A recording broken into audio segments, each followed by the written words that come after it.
Լեհ հոգեբույժ Անտոնի Կեմպինսկին առաջ է քաշել ժամանակին ինֆորմացիոն էմոցիոնալ մետաբոլիզմի տեսությունը, համաձայն որի սոցիալական համակարգերը,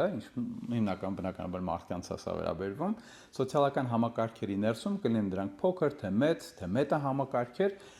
խնդիրներ առաջանում են այն ժամանակ, երբ որ որոշակի չափով ու ձևով խաթարվում է ինֆորմացիոն եւ կամ էմոցիոնալ մետաբոլիզմը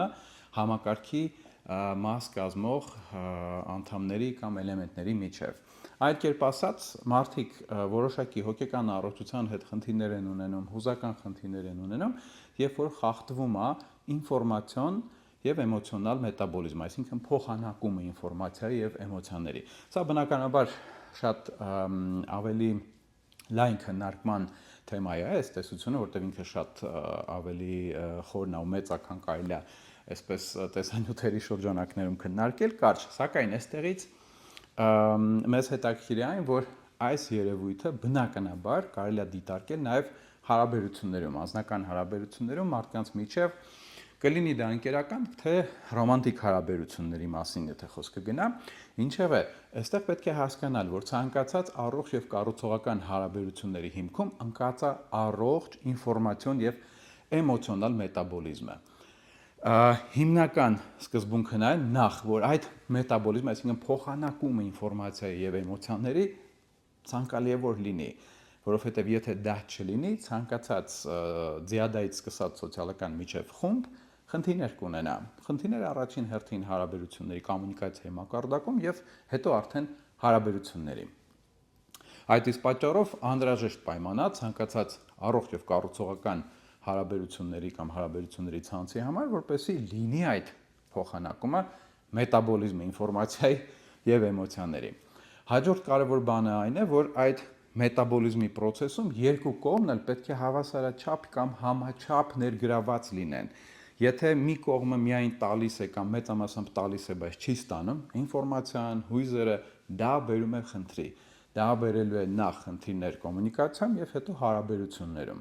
Մենք սա կարող ենք դիտարկել տարաբնույթ кейսերում, զույգերի հետ կապված խնդիրներում, որ զույգային հարաբերություններում եղած խնդիրների շրջանակներում, որտեղ մենք կարող ենք տեսնել, որ առաջին իսկ հայացքից չերևացող, բայց այդքան կարևոր տարբերությունները, կոմունիկացիայի ոճի, էմոցիաներ ցույց տալու, խոսելու, շփվելու, դրանք եթե ոչ սկզբում, ապա ժամանակի ընթացքում միշտ բերում են խնդիրների հարաբերություններում։ Այդ իսկ պատճառով սա կարևոր կետ է։ Եվ հաջորդ կետը, որ ուզում եմ ձեզ հետ կիսվել այս տեսության շրջանակներում եւ հարաբերությունների կոնտեքստում, նա է, որ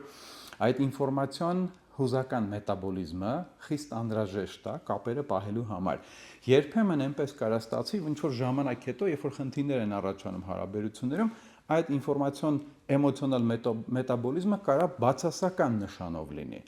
Այսինքն այդ ստեղծված արդեն անհրաժեշտությունը ինֆորմացիայի եւ էմոցիաների փոխանակման կարա բերի նրան, որ եթե հարաբերություններում այլ խնդիրների պատճառով կան խնդիրներ, մարդիկ սկսում են այդ նույն մետաբոլիզմը իրականացնել բացասական նշանով, անընդհատ ակամայից անգիտակցաբար փնտրելով վեճեր, առիթներ, թեմաներ, վիճելու, ինֆորմացիա փոխանակելու, էմոցիաներ թեկուզ բացասական փոխանակելու համար։